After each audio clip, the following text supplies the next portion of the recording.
Baik, kali ini kita akan membahas tentang kebijakan pemerintah Kabupaten Kutai Kartanegara terkait surat edaran Bupati Kutai nomor P1863 Dinkes Sekretariat 6 2020 tentang penyelenggaraan relaksasi menuju tatanan new normal, produktif dan aman pada masa pandemi COVID-19 dalam wilayah Kabupaten Kutai Kartanegara. Hadir bersama saya Munjani Fauzi bersama Ibu Kepala Dinas Kesehatan Kabupaten Kutai Kartanegara, Ibu Dr. Martina Yuliarti. Ya. Ibu sehat Ibu? Alhamdulillah. Alhamdulillah, semoga sehat selalu Ibu.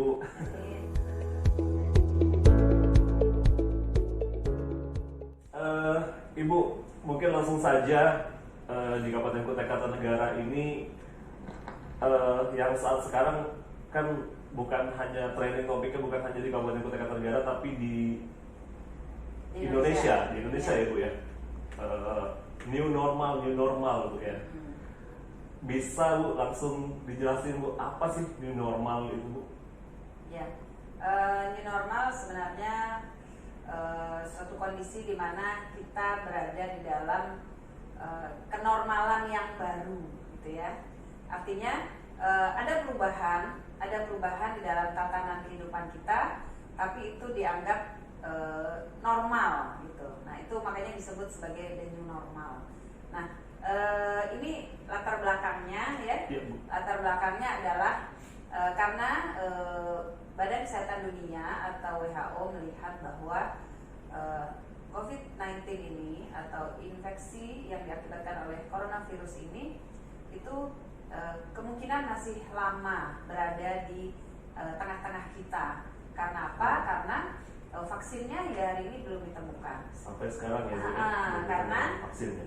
Karena ternyata strain dari virus ini banyak gitu ya, dan dia bermutasi terus, sehingga tentu misalnya vaksin yang ditemukan pada satu strain pada satu daerah itu belum tentu cocok gitu pada daerah lain.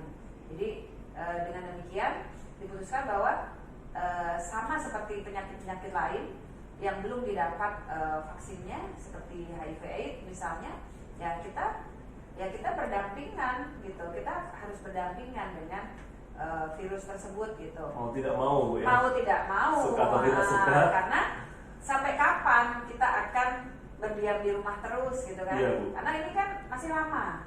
Kalau tidak tahu sampai kapan ya?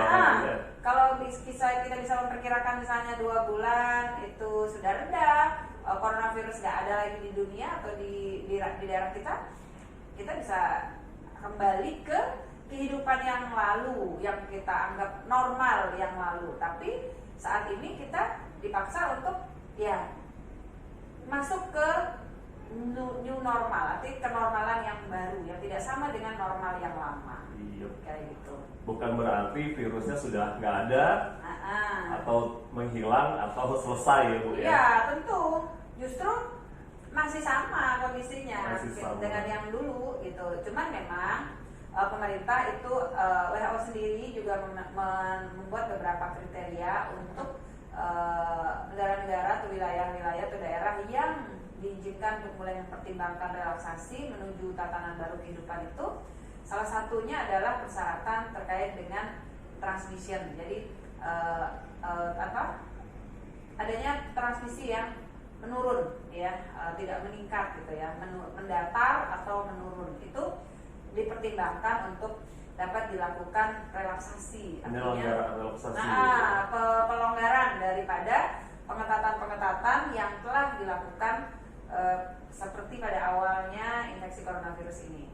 Karena kalau kita ingat kembali kan sekitar 3 bulan yang lalu pada awal pandemi itu semua orang kan disuruh untuk diam di rumah. Diam di rumah, mengisolasi diri ya. Karena apa? Karena pada saat itu diketahui bahwa yang memindahkan virus adalah manusia. Dari manusia ke manusia.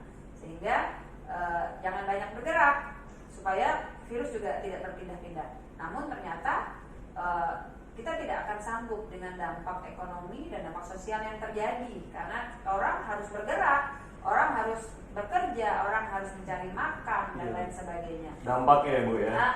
Dampak stay at home luar biasa.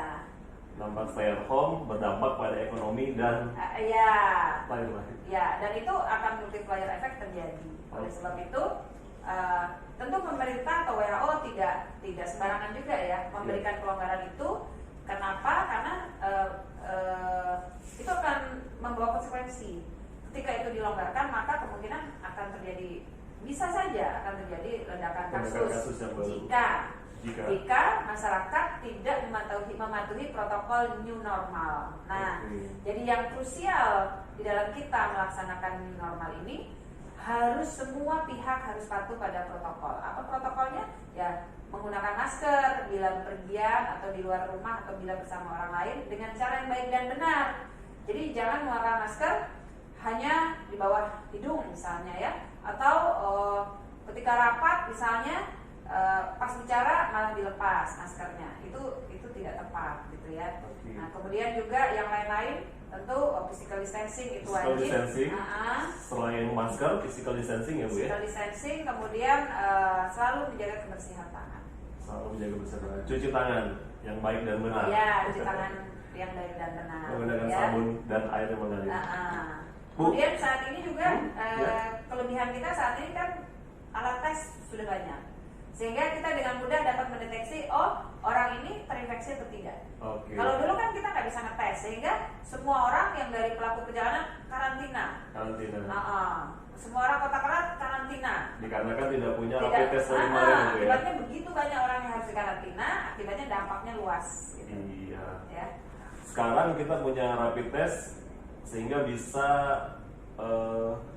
lebih cepat lagi screeningnya Bu ya. Lebih cepat melakukan deteksi dan identifikasi. Ya. Bu, sekarang di Kukar ini kan yang punya 18 kecamatan dan 237 desa. Tentang penyelenggaraan relaksasi menuju tatanan normal baru ini, apakah ini berlaku semuanya atau hanya bagaimana? Ya, sebenarnya dalam surat edaran Pak Bupati juga disampaikan bahwa tidak semua daerah itu dapat melakukan relaksasi ya. Tentu ada kriteria-kriterianya berdasarkan zonasi daerah tersebut. Jadi ada beberapa pertimbangan dengan melihat keadaan status epidemiologi di daerah tersebut dan juga melihat respon daripada pemerintah yang ada di wilayah tersebut. Respon terhadap apabila terjadi infeksi terhadap COVID-19. Jadi yang dapat melakukan relaksasi adalah yang hijau atau zona aman, di mana grafik penderita positif, grafik penderita ODP, PDP dan yang meninggal karena COVID itu menurun itu hijau ya. Kalau mendatar itu kuning, tapi kalau naik itu merah. Nah, yang dapat adalah yang hijau dan yang respon pemerintahnya tinggi atau sedang. Tapi bagi yang kuning responnya harus tinggi. Bagi yang merah tidak boleh sama sekali. Itu sudah diinformasikan kepada seluruh camat ya Bu ya? Sama pimpinan yang ada di kecamatan ya Bu ya? Sudah, itu sudah kita informasikan grading atau warna pada setiap desa. Desa. Terus ketentuan pelaksanaan relaksasi menuju tatanan normal baru ini kan sekarang tidak semuanya akses yang dibuka semua sektor ya Bu ya. Apa saja sih Bu yang sekarang yang lagi dipersiapkan pemerintah Kabupaten Kota Kartanegara? Ya, yang sudah kan jelas fasilitas pelayanan kesehatan harus beroperasi secara penuh kembali ya. Kembali normal ya Bu ya? Ya, tentu dengan protokol COVID. COVID. Artinya harus dipertimbangkan, ruang tunggu itu harus dipertimbangkan karena untuk menjamin physical distancing itu ruang tunggu menjadi separohnya jadinya kapasitasnya. Nah, kemudian yang berikutnya adalah usaha menengah kecil, usaha UMKM ya. UMKM itu mulai dibuka karena begitu banyak pelaku ekonomi yang terdampak jika UMKM ini tidak diaktifkan kembali. Kemudian rumah ibadah juga. Rumah ibadah, kemudian perkantoran, ya baik perkantoran pemerintah maupun perkantoran swasta itu mulai dibuka karena cenderung lebih mudah diatur dan cenderung penumpukan massa tidak terlalu ini ya kalau di perkantoran ya. Sedangkan untuk nanti pendidikan kita masih melihat seperti apa kebijakan di tingkat pusat. Kemudian pariwisata kita ini bertahap, ini sudah mulai kita jajaki.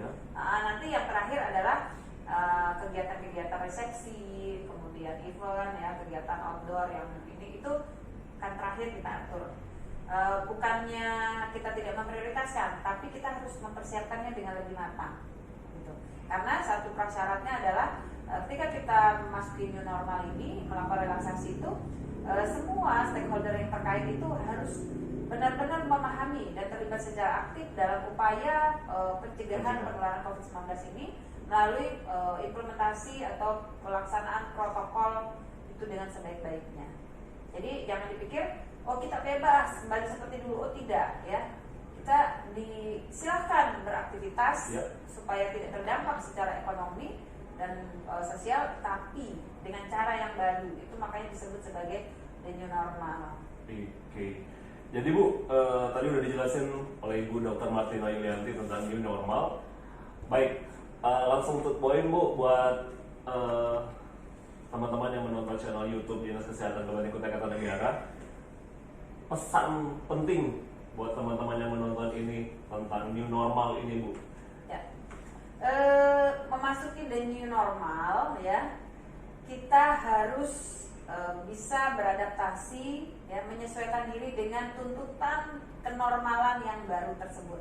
Ingat ya, kita masuk ke dalam kenormalan baru, bukan normal yang lama. Artinya ya kita harus mengikuti protokol COVID ya, pasti teman-teman semua sudah tahu dan kenapa harus seperti itu ya. Kemudian saya berharap kita semua tetap menjawab untuk menjaga kesehatan kita masing-masing dan juga kesehatan keluarga kita. Karena kita tahu penularan COVID-19 ini sangat mudah.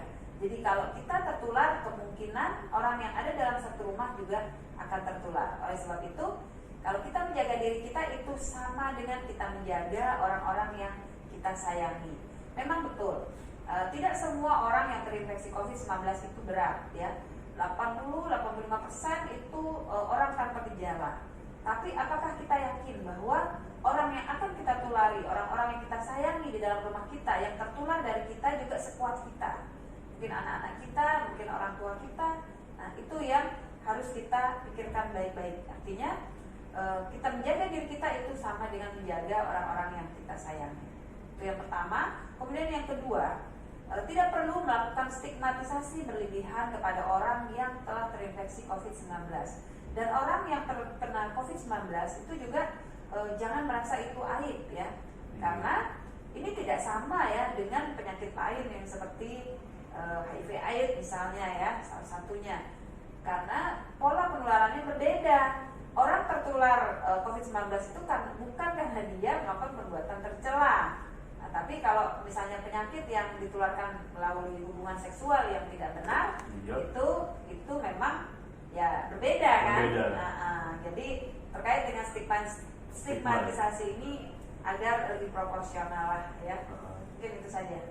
Dan juga yang terpenting adalah kedisiplinan dari masyarakat ya Bu ya. Masyarakat Kutai Kartanegara pada umumnya untuk selalu menerapkan protokol COVID-19 di mana saja, baik itu di rumah tangga, perkantoran, dan juga di tempat umum fasilitasnya Bu ya, terutama pasar dan lain sebagainya.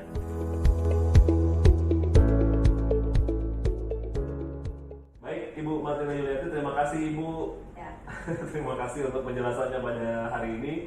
Baik teman-teman Dinas Kesehatan Kabupaten Kutai Kartanegara, itu tadi penjelasan Ibu Dr. Martina Yulianti tentang new normal, di mana kita memang harus berdampingan atau juga memang mau tidak mau, suka atau tidak suka, memang harus menghadapi COVID-19 dengan kenormalan yang baru. Dan tentu saja protokol-protokol yang harus kita laksanakan sudah diinformasikan dan diberikan selalu informasinya oleh pemerintah. Di antaranya adalah cuci tangan, physical distancing, dan selalu memakai masker, dan juga kita yang terutama adalah disiplin. Baik, saya ucapkan terima kasih sekali lagi Ibu. Kita akhiri, sampai jumpa di lain waktu dan kesempatan.